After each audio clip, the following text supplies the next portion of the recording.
Hello and welcome to the AutoToday YouTube channel, and accompanying us today is the BMW 5 Series in its 7th generation, which has just been given a midlife makeover.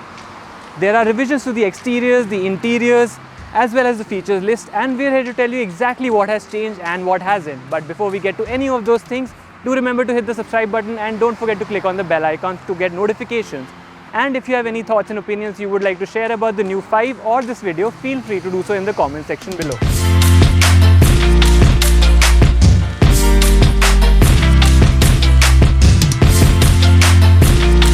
The front end of the updated 5 Series gets new, more aggressive looking headlamps with L-shaped LED signature and BMW laser light LED lighting as standard on the M Sport trim.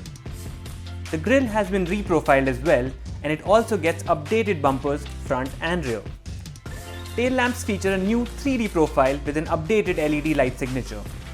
In terms of dimensions, while the width, height and wheelbase remain unchanged, the overall length has gone up by 27 mm thanks to the updated bumpers.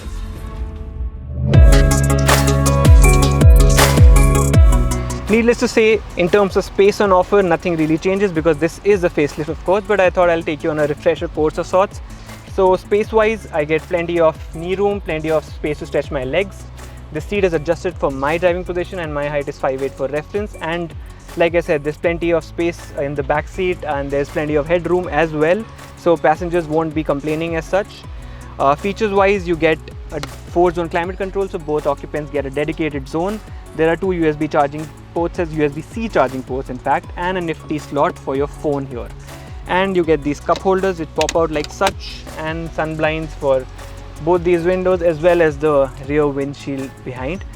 Of course, if you compare it to something like the 6 Series GT or even the E-Class long wheelbase, space is not as generous, but those are expensive models, and this is a 5 Series and the place to be is the front seat, so let's jump into that. On the inside of the new BMW 5 Series, the basic dashboard layout remains identical to the outgoing model except for changes to the upholstery and some trim options. The major changes are to the features list, starting with this, the 12.3-inch digital instrument cluster. It's like other BMWs we've seen in recent times. It's configurable, so it changes appearance based on the drive mode you've selected. The other new feature is this 12.3-inch display, which replaces the older 10.25-inch panel. This acts as your interface for the infotainment unit, and it now also supports Android Auto in addition to Apple CarPlay, and both those things are wireless, as you can see. There are other changes to the features, including lumbar support for the drivers, and as always you get plenty of kit in the BMW 5 Series, including a Harman Kardon audio system, electrically adjustable seats with memory function, a 4-zone climate control, a sunroof, ambient lighting and a whole lot more. You also get the BMW display key that lets you, among other things, move the car forward and backward without being in the driver's seat.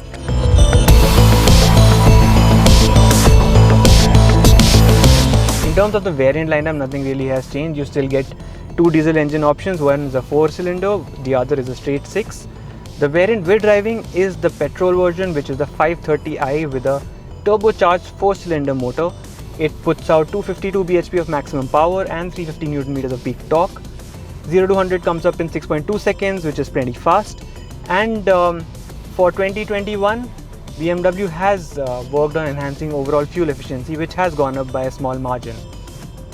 The transmission in this is an 8-speed sport Steptronic transmission because this is the M Sport variant. The non-M Sport variant also get an 8-speed transmission, but that's not as quick and not as responsive as the Sport transmission.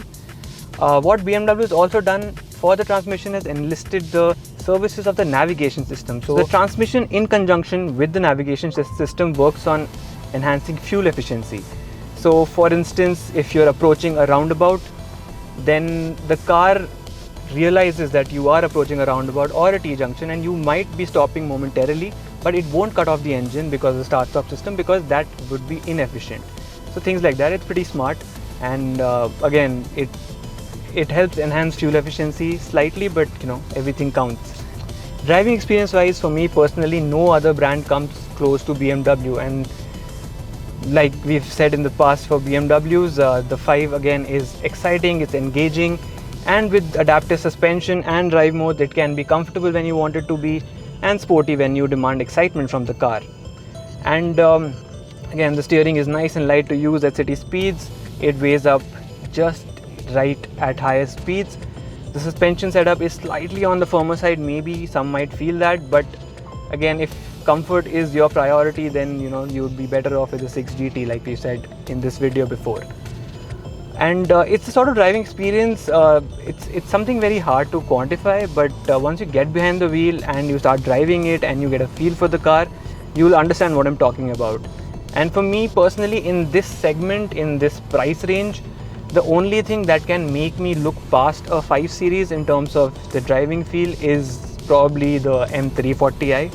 But again, that's a smaller car, doesn't offer as much space, and it's more oriented towards performance. So, as an overall package, the 5 Series might appeal to more buyers than the 340i. Anyway, that's a personal opinion.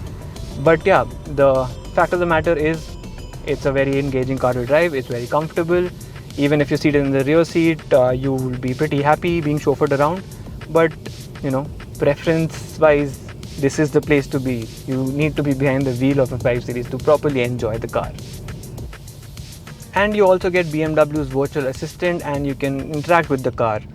Hey BMW. I'm here. Can you increase the temperature, please?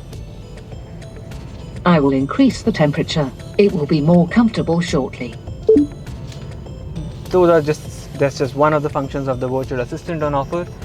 And BMW has also added what they call the reversing assistant, which basically, once you maybe drive into a tight, complicated spot, it remembers the last 50 meters. So you can just turn the car on, put it in reverse, press reversing assistant, and it'll drive out on the exact same path you drove it in. So that's quite handy in a lot of circumstances and a lot of situations. And you also get, along with that, there's a 360-degree monitor, so it just makes maneuvering a car this size that much easier. And there's also parking assistant, which helps you identify a slot that's big enough for the car, and you just press the button and ask it to park itself. So you do not need to put in any inputs to the steering wheel, just control the brake. The 2021 BMW 5 Series range is on sale now, and the variant we drove, which is the 530i M Sport, is priced at 62.9 lakhs ex-showroom, while the diesel variants are priced at 63.9 lakh for the 520d and 71.9 lakh for the 530d. BMW 5 Series was and remains one of the best in the segment, and one without any major flaws.